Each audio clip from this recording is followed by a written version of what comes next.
오늘 사순절 둘째 주일에 시험을 이기신 예수라는 제목으로 말씀을 드립니다. 오늘 본문 제일 앞부분에 보면 그때 예수께서 성령에게 이끌려 마귀에게 시험을 받으러 광야로 가사, 이 광야가 어떤 것일까? 제가 사진을 몇 개 준비해 왔습니다. 지난번 성지순례에 가서 찍은 사진인데요. 저 뒤가 시험산 템테이션 마운틴이라고 이렇게 불려진 것입니다. 여기 사인에 보면 바로 템테이션 마운틴이라는 사인이 붙어 있어요. 바로 저기에서 예수님이 시험을 받으셨을 것이다, 이렇게 추측하고 있습니다. 굉장히 높고, 그래서 저기 올라가는 것을 도와주기 위해서 이제 케이블카가 이렇게 운영이 되고 있고, 자세히 보게 되면 저게 그 수도원, 오래전에 세운 수도원이 있어요. 그래서 사람들이 이곳에 와서 묵으면서 영성 훈련을 쌓는 그런 수도원이 있습니다. 그래서 그 다음 것을 보게 되면 내려와 여기 버스를 파킹하고 그 바로 앞에 있는 가게 이름 보여요? 좀 더 하면 템테이션 갤러리. 다 가게 들어갔다가 유혹에 빠져가지고 봉다리들 들고 나오는 거예요.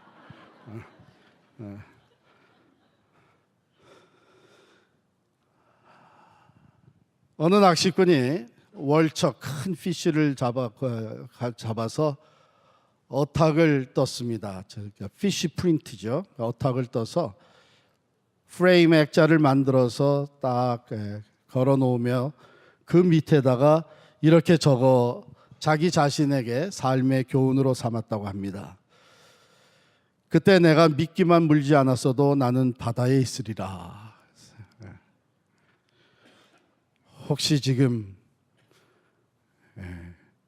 그런 기억이 나는 분 계세요? 내가 그때 그런 실수만, 그런 시험에 빠지지, 그런 유혹에 빨려 들어가지만 않았다면 내가 지금 상황이 달라졌을 텐데. 그렇습니다. 여러분, 성경은 유혹을 이기지 못해서 넘어졌던 사람들의 이야기가 참 많습니다. 그 사람들 이야기 어디까지 거슬러 올라가면은 처음 인간 아담과 하와가 하나님과 선과 악을 아는 일에 하나님과 같아진다고 하는 말에 혹해가지고 금단의 열매 선악과를 따먹습니다. 그리고 에덴 동산에서 쫓겨납니다. 여리고성을 함락한 후에 하나님께서 그곳에서 탈취한 모든 물건은 다 불태워라, 없애라 했는데, 물질에 욕심이 있었던 아간이 그 중에 얼마를 감추어 두었다가 결국은 발각이 돼서 온 집안이 멸망하였습니다. 삼손은 특별한 사사로 세움받았던 사람이죠. 힘이 장수였습니다.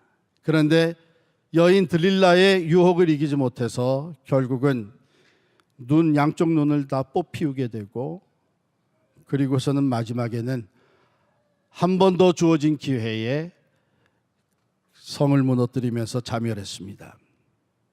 성군이라고 하는 위대한 왕 다윗도 밧세바에 대한 정욕을 이기지 못해서 크게 실족했었습니다. 여러분, 우리도 살면서 끊임없이 유혹과 시험에 시달리죠. 조금 더 잘 먹고 싶고, 조금 더 잘 입고 싶고, 좀 더 가지고 싶고, 더 큰 인기와 명예를 누리고 싶고, 이왕이면 다른 사람들 위해서 좌지우지하면서 살고 싶고, 명예욕, 권력, 탐욕, 정욕, 계속해서 우리의 삶에 유혹과 시험이 있어요.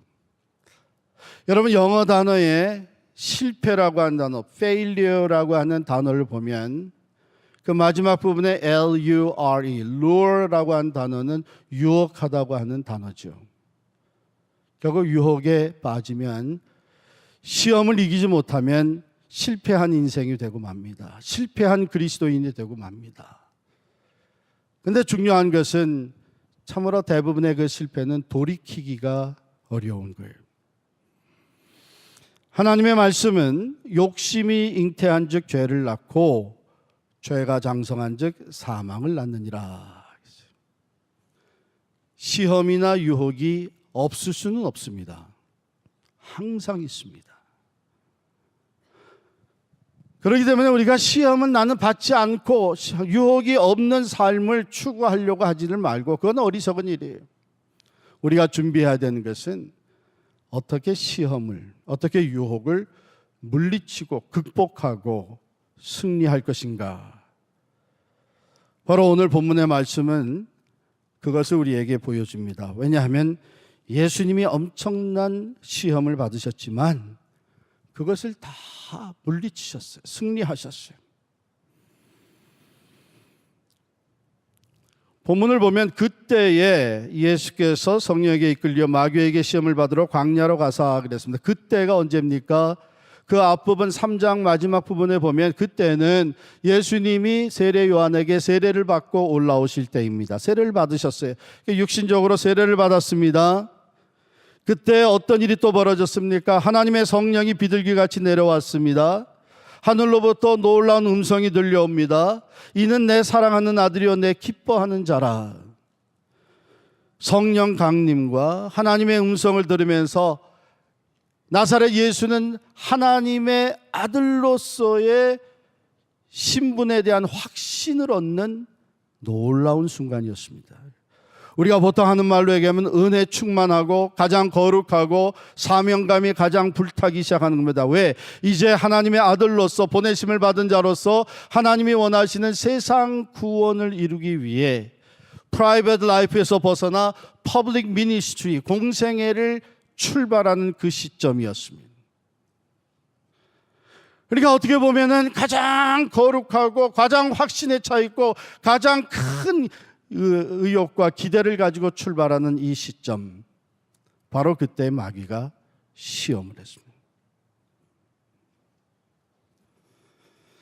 평상시에도 마귀는 우리들을 유혹하고 시험을 합니다. 그런데 우리가 은혜 받고 우리가 참 하나님 앞에서 더욱더 신실한 그리스도인으로 살아가려고 결단하고, 특별히 이 사순절 같은 때 한 걸음 더 나아가서 내가 이제는 선교적 삶을 통해 하나님의 나라와 하나님의 영광 위해서 더욱 헌신하며 살리라 결단하는 그때, 사탄은 더 적극적으로 유혹하고 시험합니다. 왜?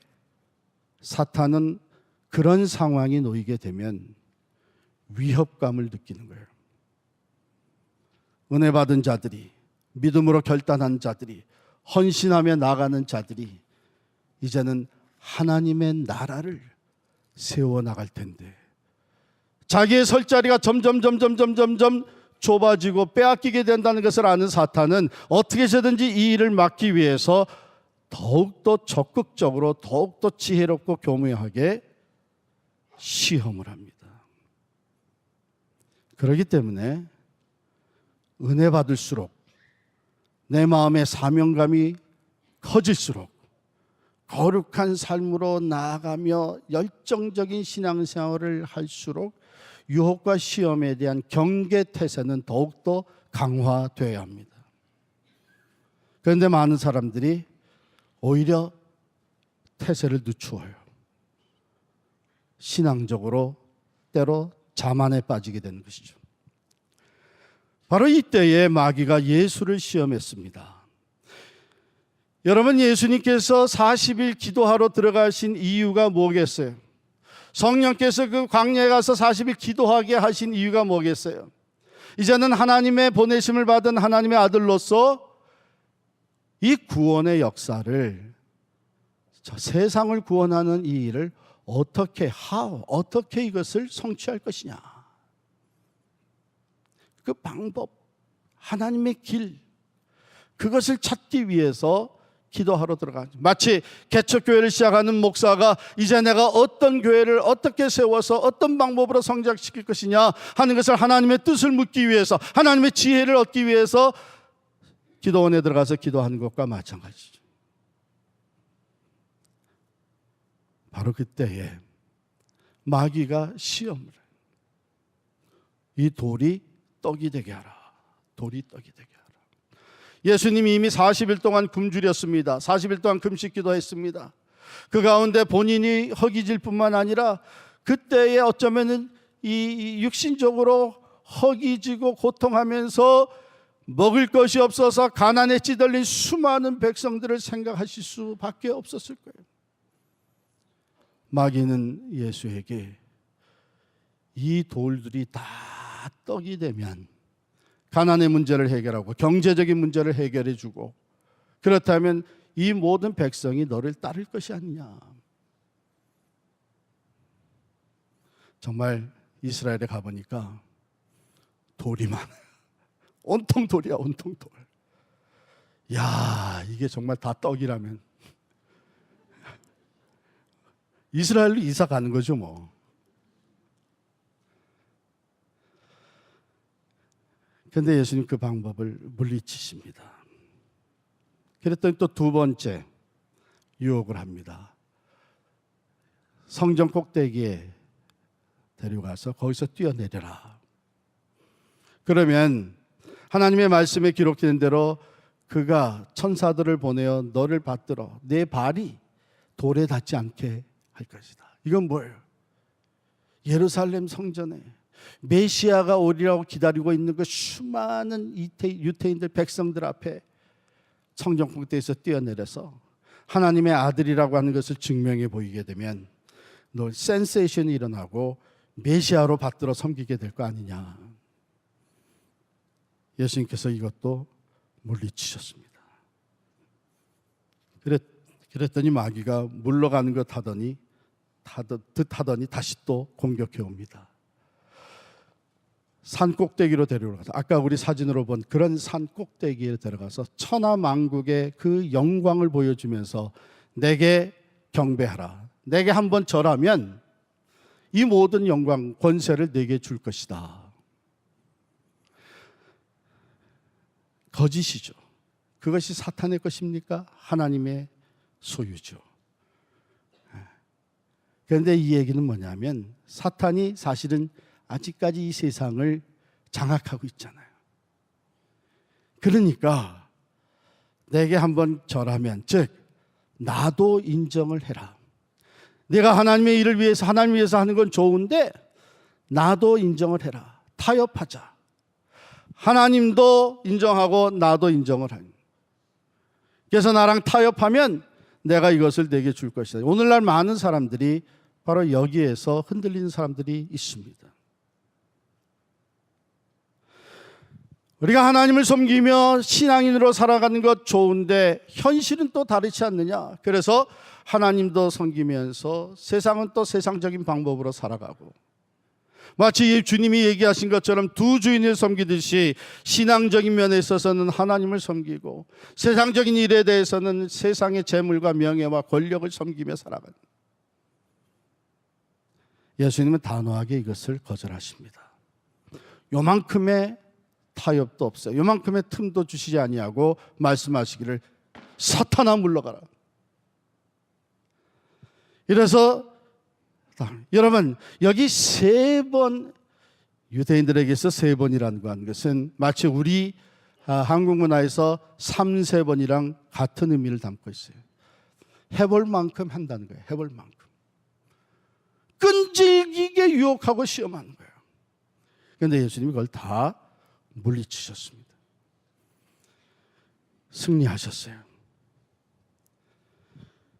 자, 여기서 우리는 그러면 실제적으로 이 유혹의 시험의 내용들이 어떻게 예수님께 시험이 되었느냐. 여러분 어떤 시험들은요 사실은 시험이 안 되는 게 있어요. 가령 예를 들어서 돌이 떡이 되게 하라. 마귀가 와서 여러분과 저를 그렇게 유혹하고 시험한다면 그 시험이 되겠어요 안 되겠어요?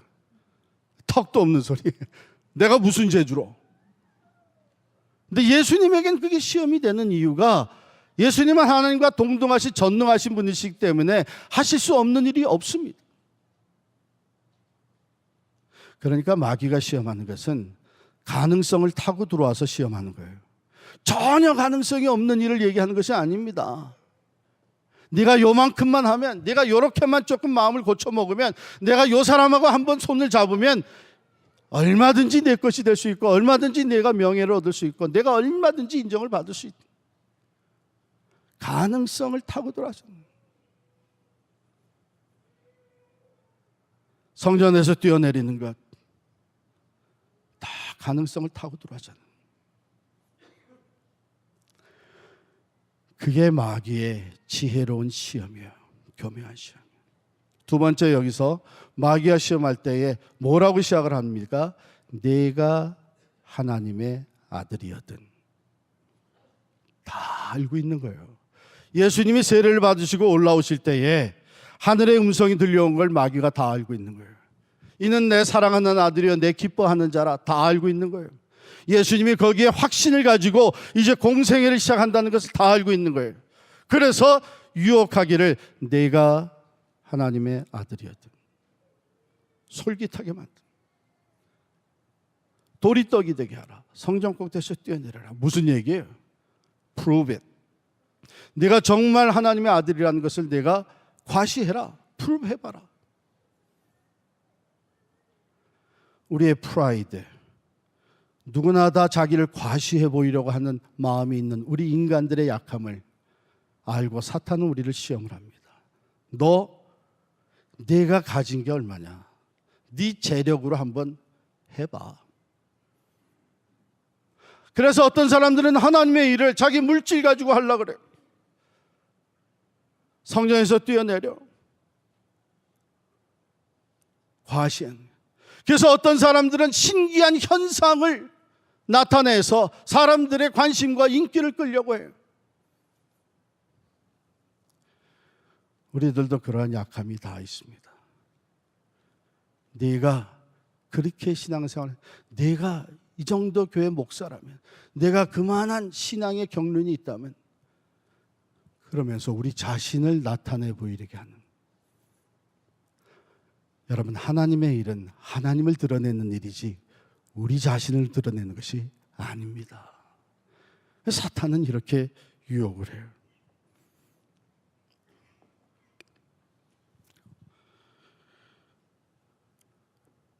마지막으로 이 모든 유혹은 예수님으로 하여금 모든 관심의 초점을 자기 자신에게 맞추게 하는 유혹이었어요.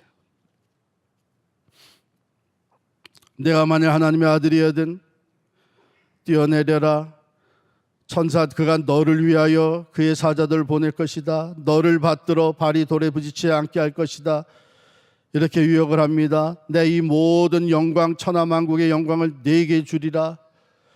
이렇게 관심을 다 나 자신에게만. 거기에 많은 사람들이 넘어갑니다.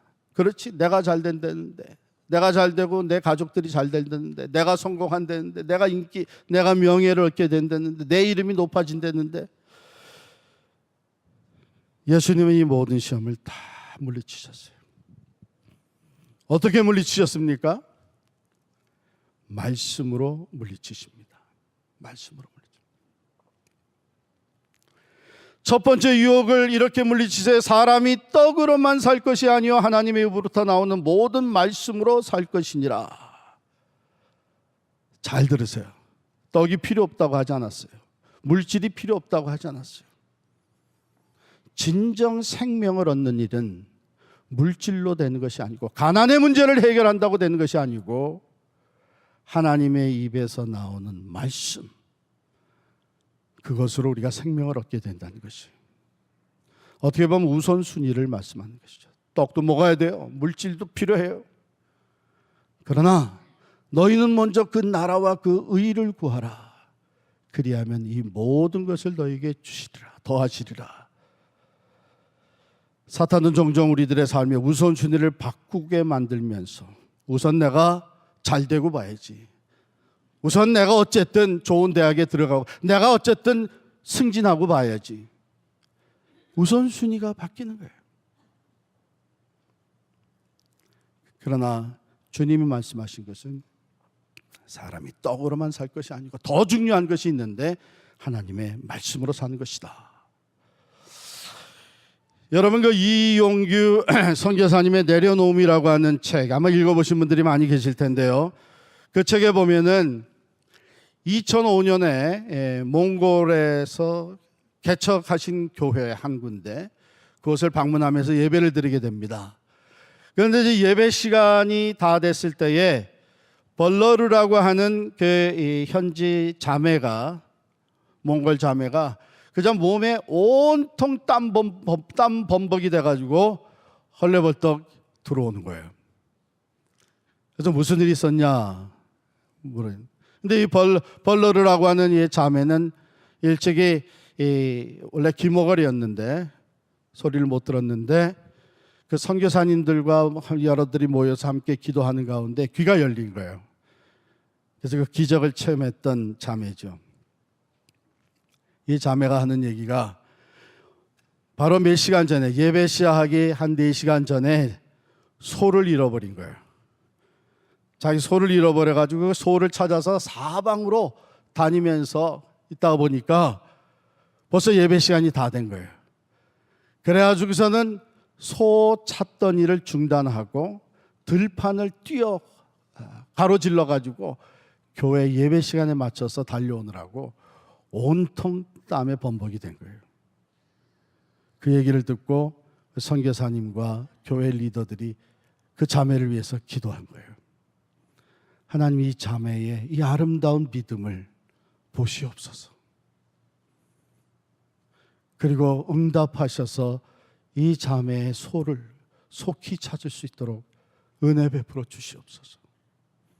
그리고 예배를 드렸는데 예배가 끝날 때쯤 돼서 밖에서 소 우는 소리가 들리는 거예요. 나가봤더니 이 자매의 소가 예배 처소에 온 거예요. 아니, 이 소가 말이에요, 자기 주인 집으로 가지 않고 예배 처소로 온 거예요. 할렐루야. 예. 여러분, 우리의 삶의 순위가 어디 있습니까?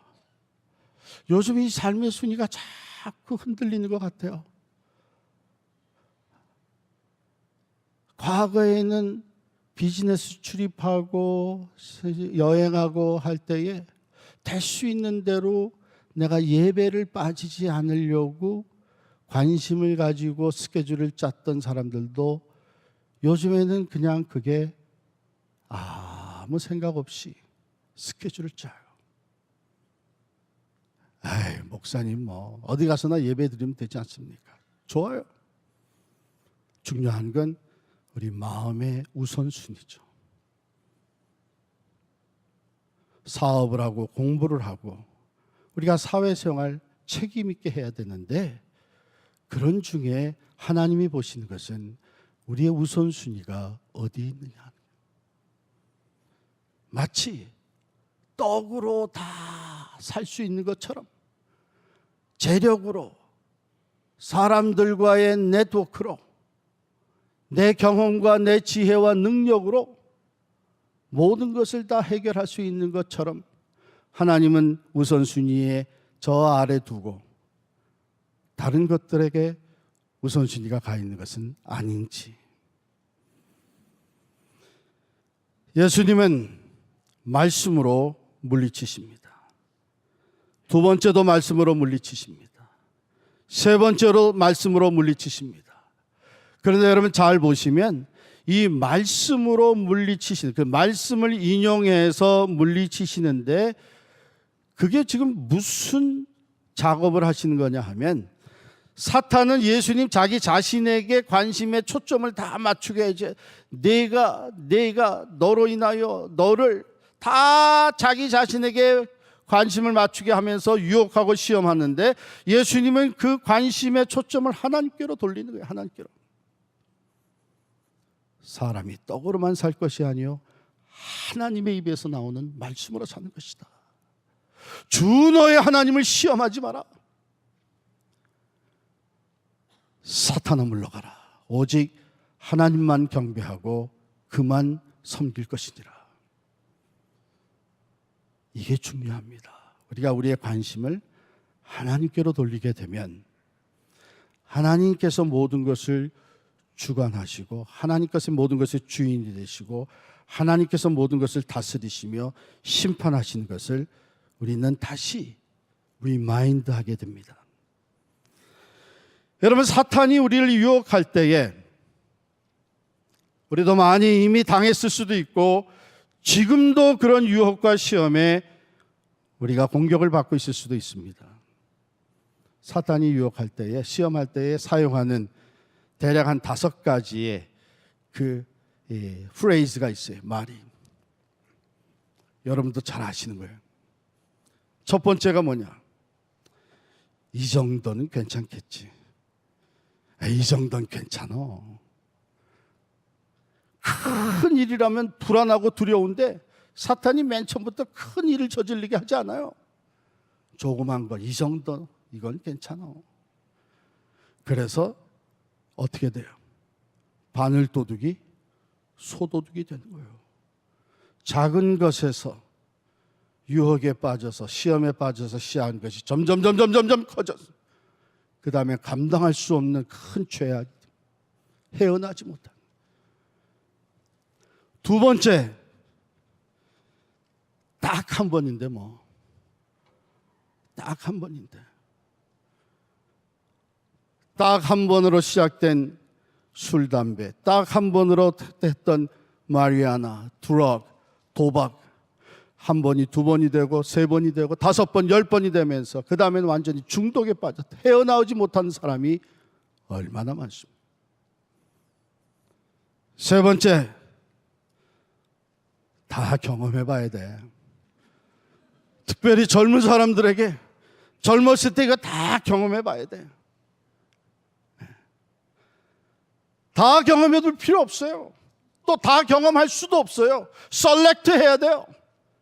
제한된 시간 속에 내가 정말 아직 젊었을 때 20대에 30대에 40대에 내가 진정으로 경험해야 될 것이 뭐냐? 내가 젊었을 때 창조주 하나님을 만나야죠.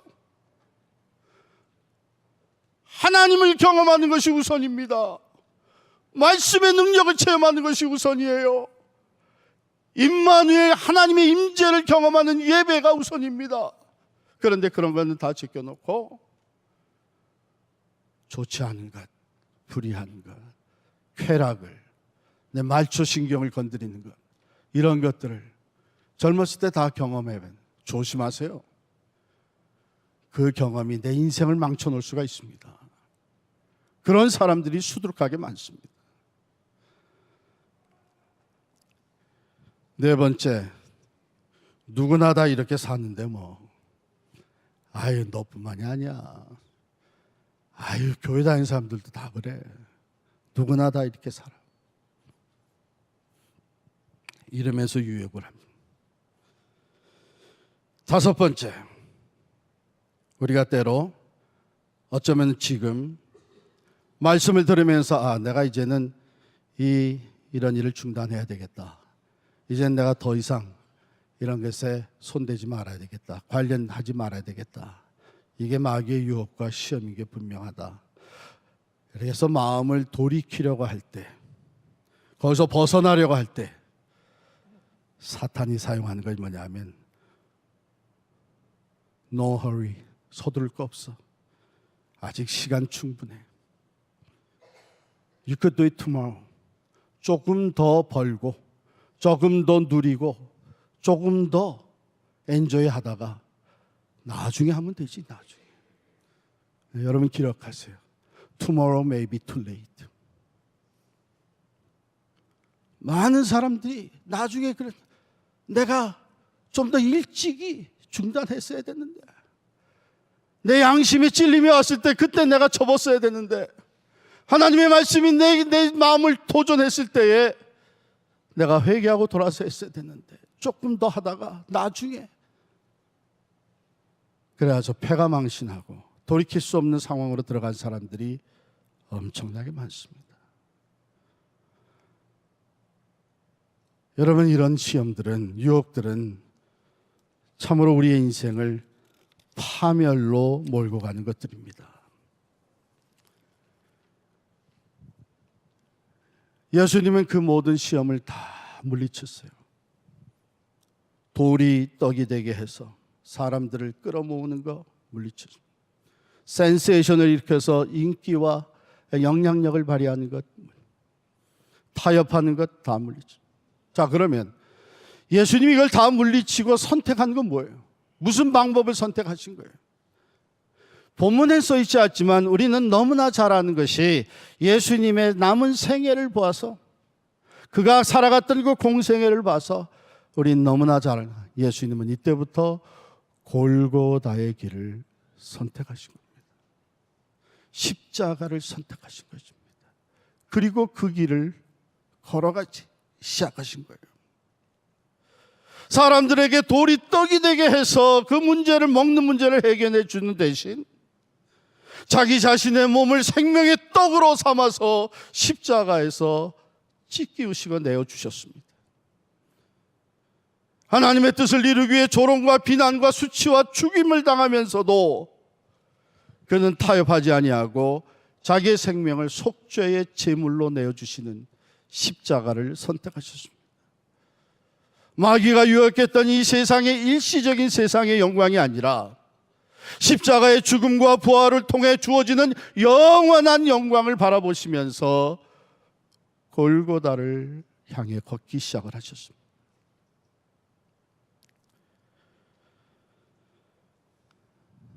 사랑하는 성도 여러분, 우리가 유혹과 시험을 물리치고 승리하는 삶을 살기 위해서 우리는 예수님을 바라봐야 합니다. 구체적으로 우리가 어떻게 주님을 바라보면서 우리는 유혹을 물리치고 승리할 수 있겠는가? 첫 번째는요, 먼저 겸손해야 돼요. 겸손해야 돼요. 이게 신앙적으로, 영적으로 교만해지면 나는 끄떡없어. 마귀가 나를 어떻게 시험해? 내가 지금 얼마나 뜨겁게 신앙생활하고 있는데, 내가 얼마나 지금 기도 많이 하는데, 내가 지금 신앙생활 경력이 몇 년인데. 잘 들으세요. 마귀는 예수가 하나님의 아들이라는 거 알고 있었어요. 하나님의 음성이 그에게 들려졌다는 거 알고 있었어요. 그가 하나님과 동등한 존재라는 것도 알고 있었어요. 그럼에도 불구하고 그 예수를 시험하고 넘어뜨리려고 했던 것이 마귀예요. 하물며 우리 교만해진 자는 넘어지고, 교만은 패망의 선봉자라 그랬어요. 유혹과 시험에 대한 경계태세를 늦추면 안 됩니다. 우리가 은혜를 받을수록, 우리의 신앙이 뜨거워질수록, 사명감이 불탈수록 우리는 더욱더 겸손하게, 마귀가 언제든지 나를 시험할 수 있겠구나. 우리 교회는 이 겸손이 필요한 시점이 있습니다. 1년 전에 우리는 놀라운 믿음의 결단을 하고 진리를 따르기 위해서, 진리를 고수하기 위해서, 하나님이 기뻐하시는 신앙 공동체가 되기 위해서 빌딩까지 놓고 나왔어요. 이것이 보통 일이 아니기 때문에 우리 주변에 있는 사람들, 한국에 있는 사람들, 우리 교회를 아는 사람들 모두가 다 칭찬하고 우리를 사실은 지켜줍니다. 야, 대단하다, 대단하다. 우리가 그런 입장에 있으면 우리는 그렇게 했을 수 있을까? 마귀가 이제 시험을 합니다. 야, 너희들 대단하다. 한번 프루브해봐. 너희가 정말 믿음이 대단한 사람들이라는 것을 한번 보여줘봐. 그래서 우리 이름을 내기 위해서, 우리 자신을 나타내기 위해서 이런저런 일을 하도록 만드는 유혹과 시험이 우리에게 얼마든지 부딪혀 볼 수 있고, 지금이야말로 위험한 때입니다. 신앙적으로 교만해지게 되면 우리는 넘어질 수밖에 없어요. 우리가 했습니까? 우리가 그렇게 믿음이 좋아서 했습니까? 아니죠. 하나님이 우리를 쓰시기 위해서 우리의 믿음을 붙잡아 주셨고, 하나님이 우리를 향한 목적이 있어서 우리가 하나 되게 해주신 거예요. 우리의 믿음은 언제든지 흔들릴 수 있고, 약해질 수 있고, 시험에 넘어질 수 있고, 유혹에 빠질 수가 있습니다. 왜요? 사탄 마귀는 우는 사자와 같이 삼킬 자를 두루 찾아다니고 있습니다. 믿는 자라도 넘어뜨리려고 하는 것이 사탄 마귀예요. 우리가 해야 되는 것은, 우리가 그런 결단을 할 수 있었던 것은 하나님의 은혜요, 하나님이 우리에게 믿음 주셨기 때문에, 하나님의 뜻이 무엇인지, 우리가 그런 믿음을 갖고 결단할 수 있도록 도우신 하나님의 뜻이 무엇인지 앞으로 우리를 향하여 하나님이 가지고 계신 계획이 무엇인지 우리는 겸손히 그것을 파악하면서 그것을 살피면서 오직 믿음으로 더욱 순종하며 나아가는 것, 그것이 우리가 해야 돼. 그것이 우리의 경계 태세입니다. 혹이라도 우리의 마음속에 우리는 여전히 힘이 있다, 우리는 여전히 많이 모인다, 우리는 여전히 뭐든지 해낼 수 있다 해서 우리 자신들을 프루브하려고 나갈 때에 우리는 유혹과 시험에 빠지고 마는 거예요. 개인적으로는 마찬가지입니다. 개인적으로 겸손해야 됩니다. 그게 가장 먼저 우리가 취해야 할 자세입니다. 두 번째로 우리의 삶에는 찬양의 소리, 하나님의 말씀의 소리가 커져야 됩니다. 그게 살아있어야 돼요. 고대 그리스의 호모가 지은 서사시 오디세이에 보면 이런 얘기가 나와요. 오디세우스가 이제 트로이 전쟁을 마치고 고향으로 돌아가는 배를 탑니다. 그때에 키케르라고 하는 마녀가 찾아와서 가는 길에 사이렌을 조심하라고 주의를 줍니다. 이 사이렌은 여러분 아는 대로 그리스 신화에 나오는 그 윗몸은 아름다운 여인의 몸이고 아랫몸은 새의 모습을 하고 있는 요정입니다. 이 요정은 섬에서 너무나 달콤하고 매력적인 노래를 부르는 요정입니다. 그래서 그 주위를 항해하는 배의 선원들이 거기에 혼미되고 빠져들어가서 결국 하나씩 둘씩 배에서 떨어져 바다에 빠져 죽게 되고 배가 파손되게 하는 이런 요정입니다.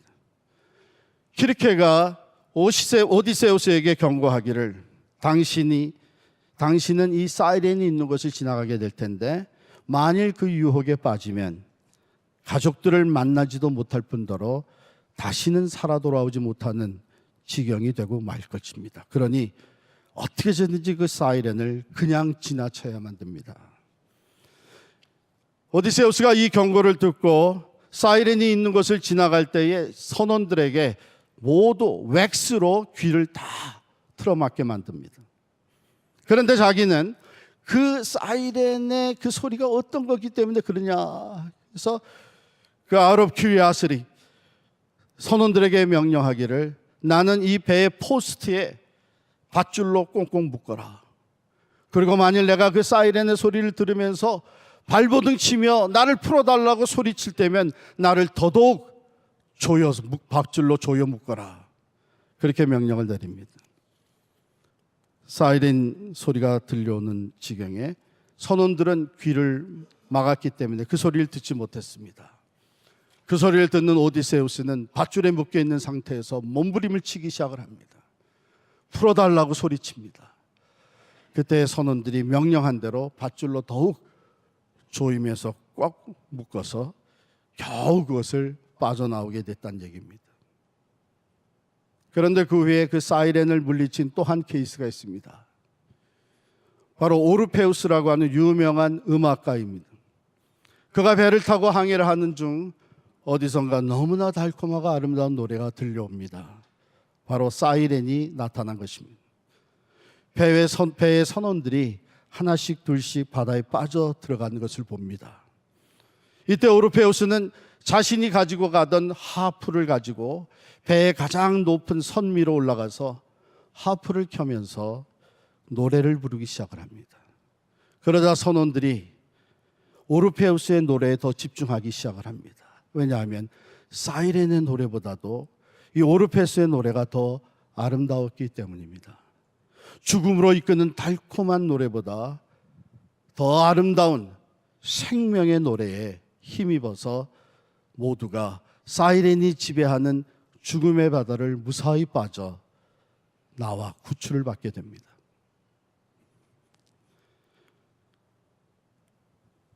우리의 삶에 유혹과 시험의 소리가 들려옵니다. 끊임없이 들려옵니다. 그런데 하나님의 말씀의 소리가 더 커질 때에 그것을 물리칠 수 있습니다. 생명의 노래, 찬양의 소리가 울려 퍼질 때에 우리는 그것을 물리칠 수가 있습니다. 여러분 요즘 앰뷸런스, 폴리스카들이 내는 그 사이렌 소리가 바로 이 사이렌 같은 의미예요. 경고. 그러나 우리가 하나님으로부터 멀어지고 하나님의 말씀이 가물가물해지고 말씀의 소리가 더 이상 들려오지 아니하고 찬양이 우리에게서 사라져버릴 때에 말할 수 없이 커지는 유혹의 소리와 죽음의 소리가 우리를 유혹하고 시험할 때 우리는 거기에 빠져들어갈 수밖에 없게 됩니다.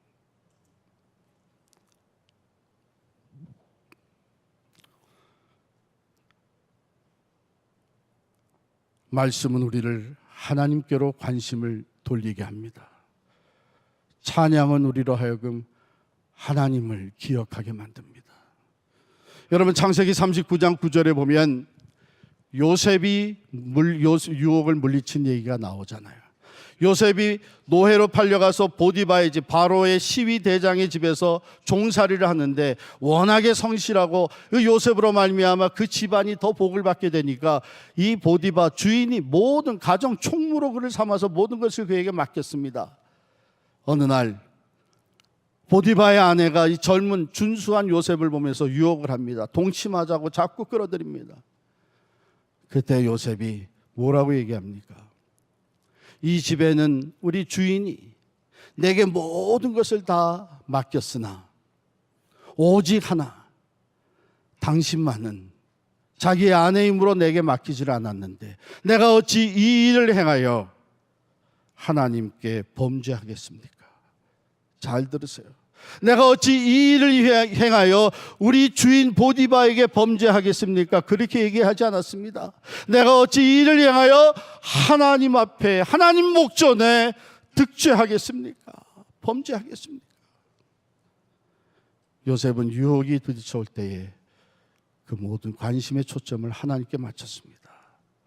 내가 하나님 목전에 있는데, 하나님이 모든 것을 보고 있는데 어찌 내가 하나님 앞에서 범죄할 수 있겠느냐. 단호하게 모든 것을 다 잃어버려도 바로 하나님 앞에 바로 설 수 있기 위해 그는 뿌리치고 도망갔습니다. 그렇습니다. 예수님이 보여주신 것도 유혹과 시험이 부딪혀올 때 우리의 관심을 하나님께로 돌려야 됩니다. 내가 아니라, 내 환경이 아니라 하나님께로. 여러분, 사람은 얼마든지 숨길 수 있을지 몰라도 하나님 앞에 감춰질 것이 하나도 없습니다. 마지막으로 우리가 유혹과 시험을 물리치려면 기도해야 합니다. 히브리서 4장 55절에 보면 우리에게 있는 대제사장은 우리의 연약함을 동정하지 못하실 리가 아니요 모든 일에 우리와 똑같이 시험을 받으신 이로되 죄는 없으시니라. 그렇습니다. 인간의 몸을 입고 이 땅에 오셔서 우리와 똑같은 모든 시험, 우리보다 더 큰 시험과 유혹을 받으셨던 분이 예수 그리스도십니다. 그러나 그분은 그 모든 시험을 능히 이기셨습니다. 그분은 부활하셨습니다. 그리고 약속하신 대로 우리와 함께 계십니다. 그러게 히브리서 기자는 16절에서 말씀하시기를 그러므로 우리는 긍휼하심을 받고 때를 따라 돕는 은혜를 얻기 위하여 은혜의 보좌 앞에 담대히 나아갈 것이니라. 우리가 유혹을 받고 있다고, 우리의 마음이 흔들리고 있다고, 시험에 빠져 있다고 우리가 갈등하고 두려워하고 주저할 것이 아니라 우리의 그런 모습을 불쌍히 여기시는, 우리의 연약한 모습을 불쌍히 여기시는 주님 앞에, 그렇죠, 주님이 우리를 불쌍히 보십니다. 너희로서는 그런 유혹과 시험을 물리치는 것이 얼마나 어려우냐. 우리의 약함을 아시는 주님은 우리가 주님께 도우심을 간구할 때에, 은혜의 보좌 앞으로 나아갈 때 주님 나를 도와주십시오, 내 마음을 붙잡아 주십시오, 내가 이 시험과 유혹을 이기게 해 주십시오. 그때 때를 따라 돕는 은혜를 주신다 그랬죠. 바로 그때 우리가 시험을 물리칠 수 있도록, 유혹을 극복할 수 있도록 우리를 도우시는 분이 주님이죠.